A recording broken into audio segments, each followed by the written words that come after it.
En este segundo video vamos a desarrollar los contenidos del trabajo práctico 5, 6, 7 y 8. Comenzamos a trabajar los conceptos de estequiometría, pero serían problemas básicos o los más sencillos.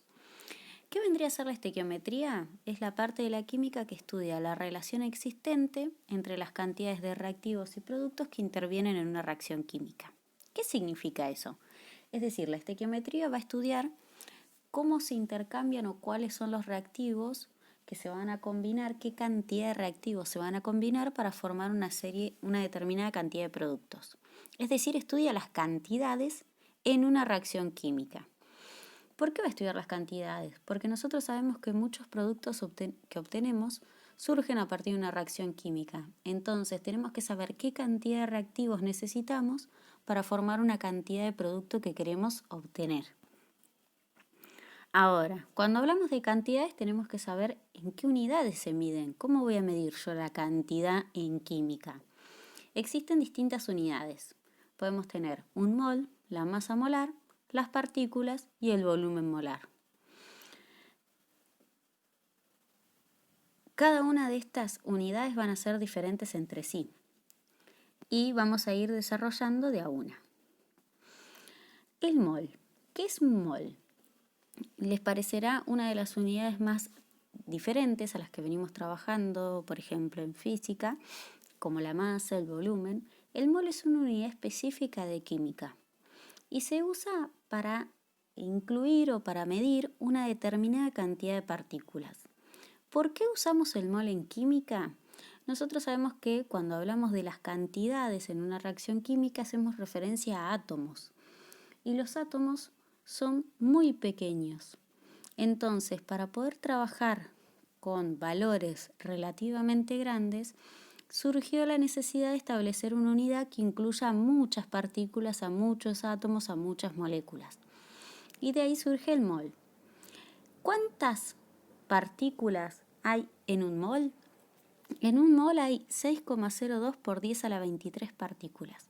Fíjense que en este cuadro yo les puse la analogía entre el mol, entre un par y una docena.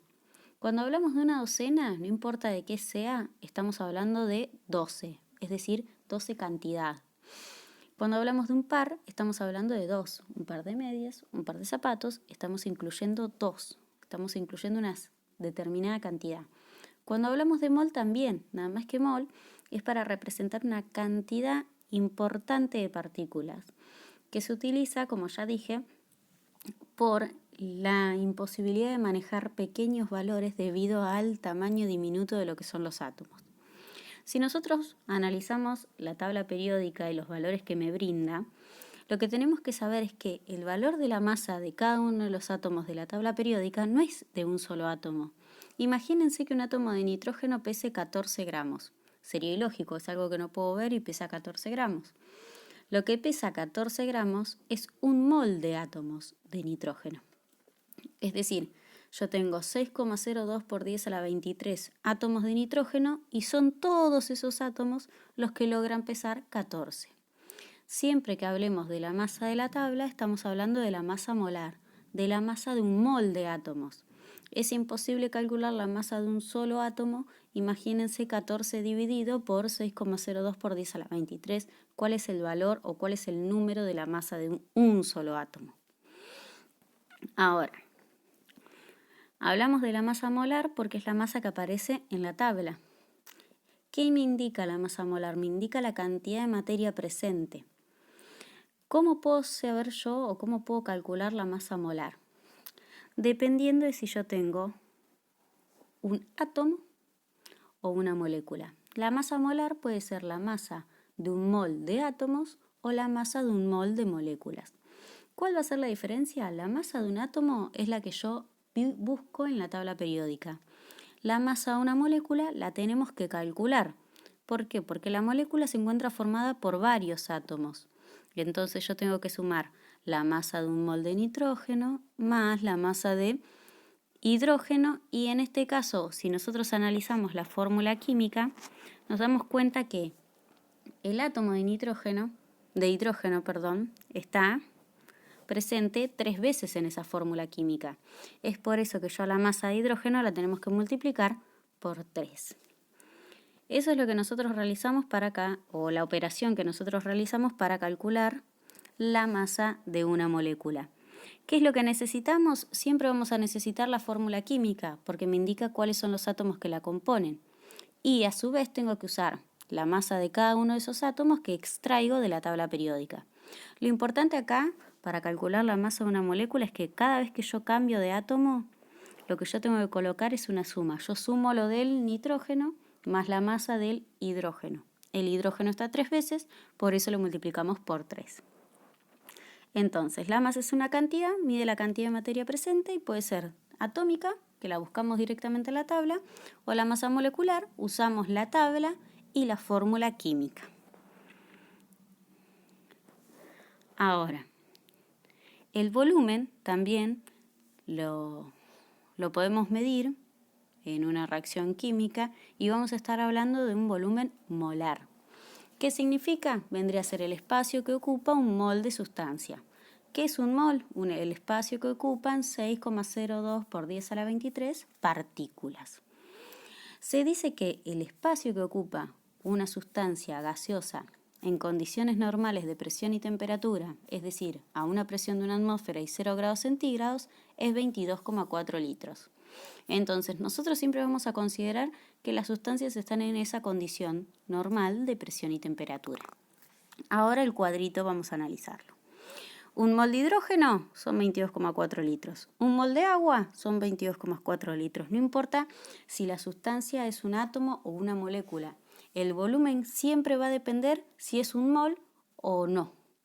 Por ejemplo, 2 moles de hidrógeno va a ser 44,8 litros. ¿Por qué? Porque estoy multiplicando por 2 al volumen.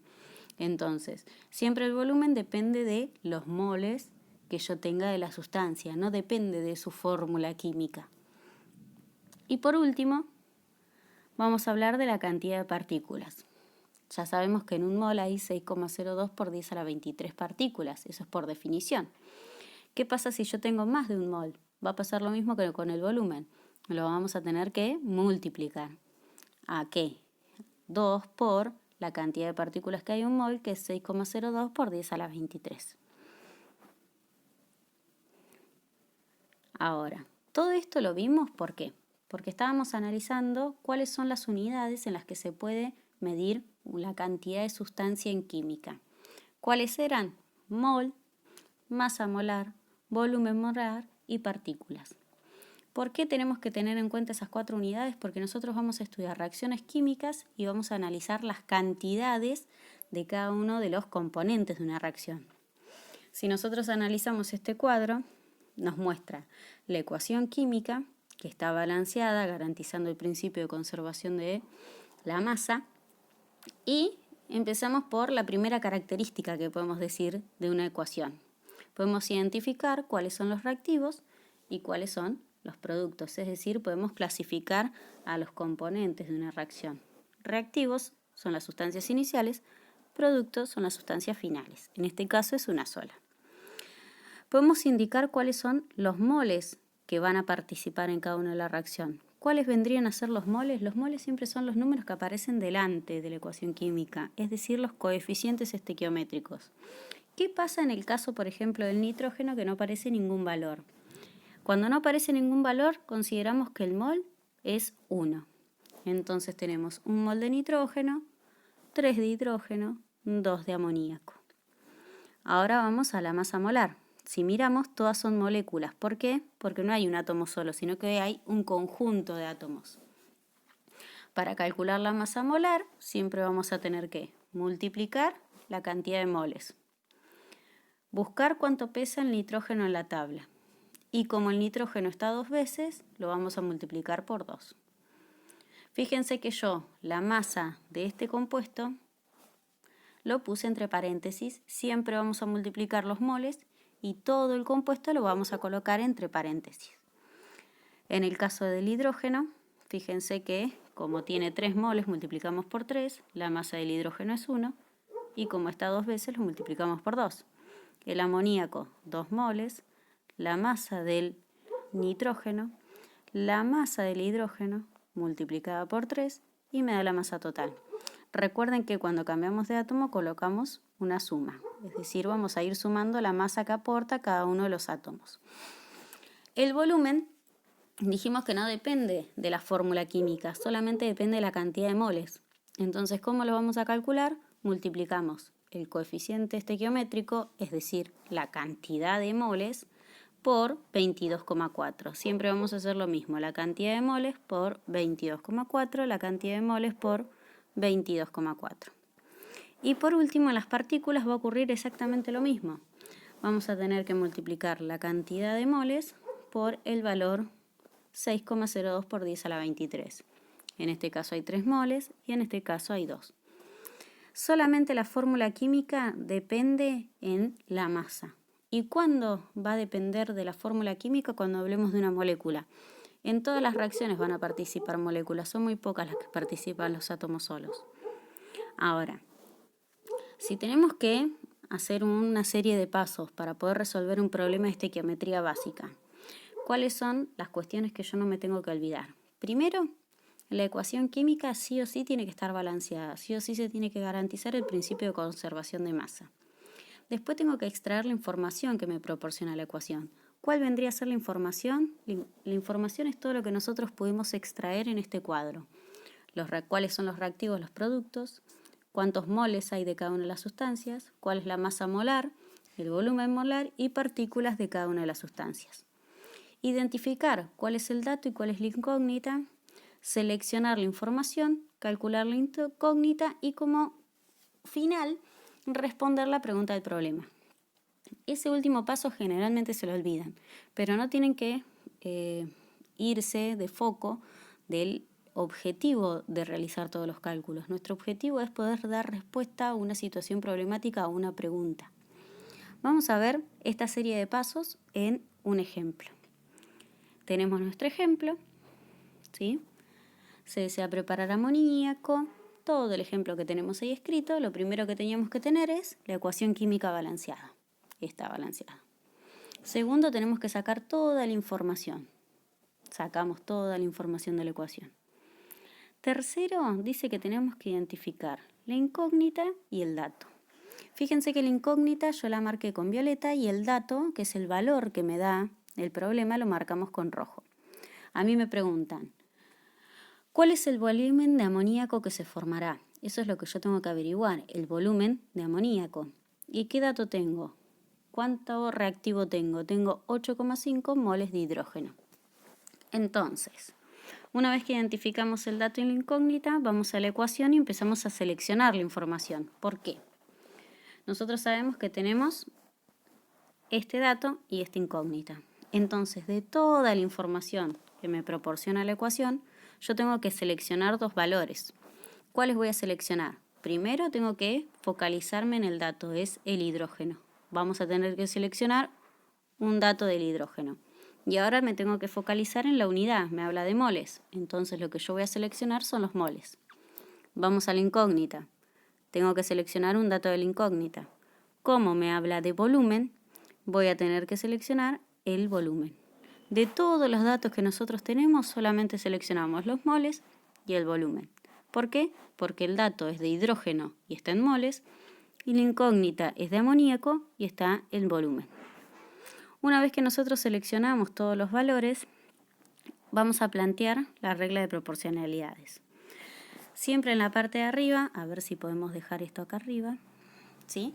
En la parte de arriba vamos a comenzar colocando los valores de la información de la ecuación. Ahí se me va, vamos a tener que achicarlo un poquito más, ¿sí?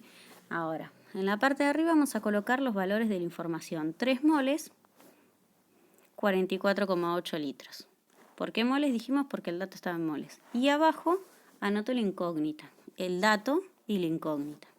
Fíjense que al armar la regla de proporcionalidades, la sustancia que está arriba tiene que ser igual a la que está abajo, ¿sí? Yo pongo 3 moles de hidrógeno, abajo de esos 3 moles tengo que poner moles de hidrógeno también, en este caso el valor del dato. Una vez que nosotros planteamos las reglas de proporcionalidades, pasamos a resolver. ¿Cómo se resuelven? Los valores que quedan cruzados van a multiplicarse. Una vez que multiplicamos esos dos valores, lo vamos a dividir por el valor restante. y ahí obtenemos la cantidad de amoníaco que se produce. Entonces me van a decir, ¿pero cómo? Si la ecuación decía que se producían 44,8 litros. No. Este volumen se va a formar cuando yo tenga 3. Yo lo que quiero averiguar es cuánto volumen se va a formar si yo no tengo 3, tengo 8,5. Entonces, lógicamente, se tiene que formar más volumen. ¿Qué cantidad de volumen se va a formar? Es la que nosotros averiguamos. En este caso está la segunda parte del problema, ¿sí? O sea, el último paso del problema, que es escribir la respuesta. Y ahí tenemos, se formarán tantos litros de amoníaco cuando reaccionan 8,5 moles de hidrógeno. Este vendría a ser el video que explica la segunda parte, es decir, los trabajos prácticos 5, 6, 7 y 8.